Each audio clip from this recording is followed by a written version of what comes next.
Hi there guys, I hope you're well. My name is Chris Smith. Welcome to day 21 of my saxophone journey. I've been learning to play the saxophone now for 21 days and oh wow, I've had such a great day today. I've got to tell you about it. I kind of call it a day of discovery for me, so it's not so much I've learned to play a new song or anything like that, but I'll kind of explain what happened. So yesterday I was just thinking about the songs that I've been playing. So if you watched the last 2 or 3 kind of songs that I've learned and played for you, I did Happy Birthday, I did When the Saints Go Marching In, and Ain't No Sunshine by Bill Withers.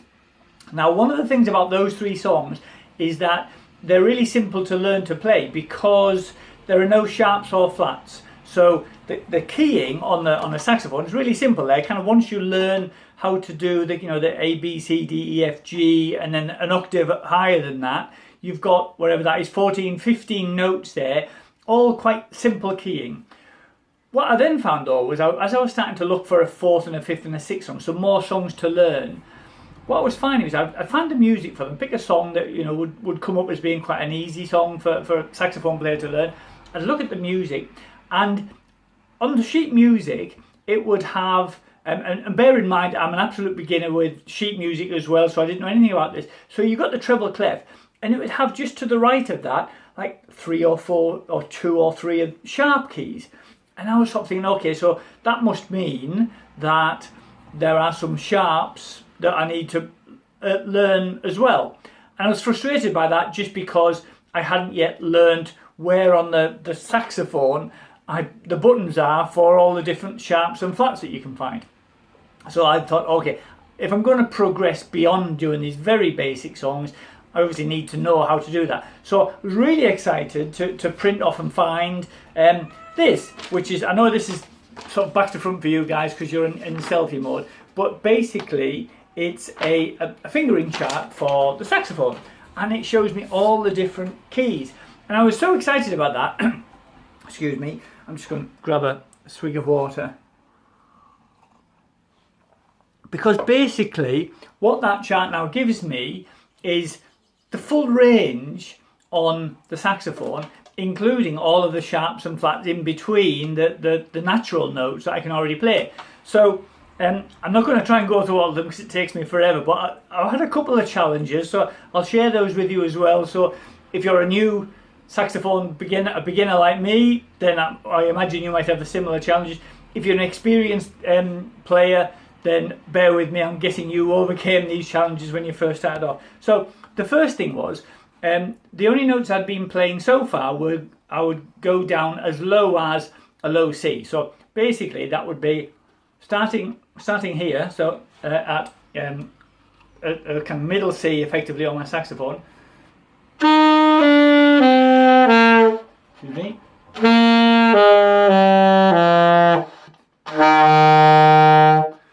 And that was as low as I could go really, but there were 2 notes, a note and a semi-note lower than that I knew was on the saxophone. I just didn't know how to get to them. So there's a low B, so let me just get that, check my fingering chart again. So the low B is, oh yeah, so this is where you start to use, let me just show you this. Just, you can see that there are 4 keys there that you use with this is left, believe it or not, my left little finger. Goodness knows, I feel like I need to go to the gym to strengthen this up, but anyway, the low B key is, I think it's this one, hold on, bear with me. So I'll go that again, I'll do that down to F, E, D and C.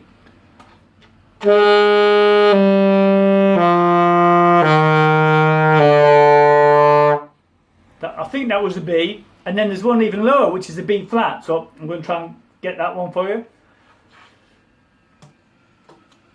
Oh. So I'll start from F again.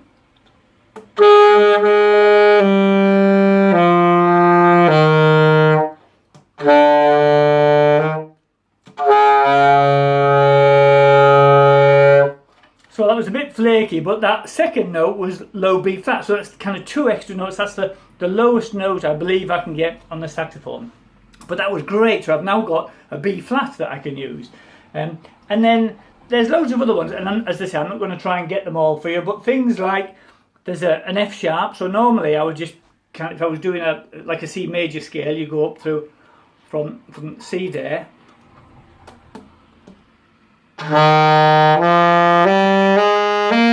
So that's just up as far as F, and then you go, oh, sorry, that was G, but you can now do an F sharp, and a way to get the F sharp is you simply, instead of having all 3 keys down in your lower register, for an F, you'd have your top left hand finger, right hand finger down. For an F sharp, it's just the middle lower finger down. So I'll show you that again. So it's that one rather than just that one, which is, so that's an F and that's an F sharp. So it's quite a simple fingering for that one. So let me try and get that for you. So starting from C again, at the bottom, low C.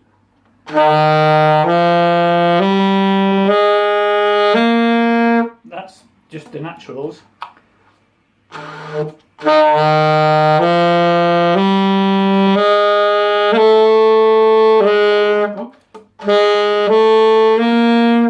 So hopefully you heard in the middle there was an F sharp. So that's just another fingering. And I've also discovered, and I'm not going to go through all of these as well, but all of these keys over here, which I'm guessing you kind of play with your left hand kind of palm and knuckles, are the really high keys, and I've got to admit I'm really struggling to get those. I can get as high as, I'll show you in there. Where are we? So I'll start off just going into the using the octave key, which I can go as high as high C, I guess, on this. So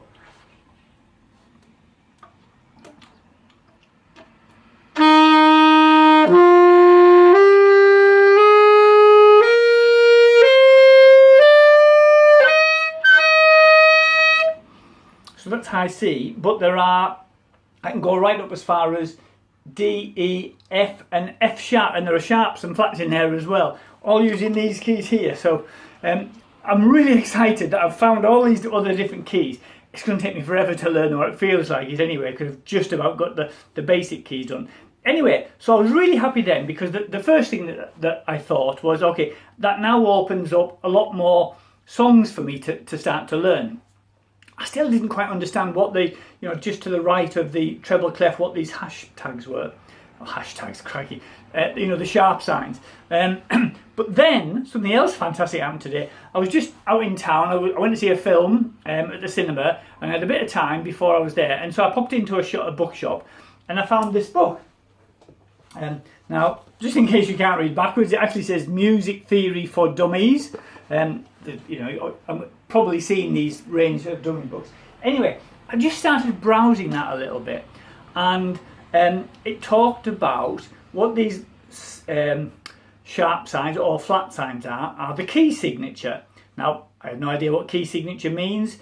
From what I can gather, and this is again all of my learning from scratch, the key signature basically tells you whether this is played in the key of A minor or C major, and that tells you the scales, so that the notes that you will typically use in that song based on the scale. So if you've got a song and the sharps and flat signs just to the left of just to the right of the treble clef tell you that it's in A minor, then typically you're going to be mostly using the notes, I'm guessing, that are in the A minor scale. So when my teacher starts to say to me, and he has done, you need to know your scales. So you start off with a C major, because that's a really simple one, and an A minor, which is another simple one, and you start to learn more and more and more. I couldn't quite figure out what the value was of learning all these different scales, other than it might just be a good way of getting your fingers used to moving around all the different keys. But it's now starting to fit together, because if you learn a scale, which is a C sharp major scale or something like that, I don't even know if that exists, and the key signature for a song is C sharp major, then all of those notes in that song are going to be using that scale. So if you've practiced that scale over and over again, it should be really easy, relatively, to play that song. So all of a sudden, this is what it feels like to me. I kind of had this analogy that came to mind. When I first started playing the instrument, the saxophone, and trying to read music 21 days ago now, it felt a little bit like I'd got this jigsaw puzzle, I'd opened the box, tipped all the pieces out, and there was all these kind of pieces upside down on the table, and I was kind of gradually turning over pieces of the puzzle. So one of the pieces might be, how to get a note out of the using the reed, getting your embouchure a bit right. Another piece in the puzzle might be learning some of the keys on how to play the keys and play certain notes. And another puzzle is understanding what the lines and the gaps are on a stave, on a musical staff, so I can kind of work out, okay, that's a G, that's a B, that's an A. Another piece of the puzzle is learning the scales. Another piece of the puzzle is working out how the scales relate to a song based on the music that's written.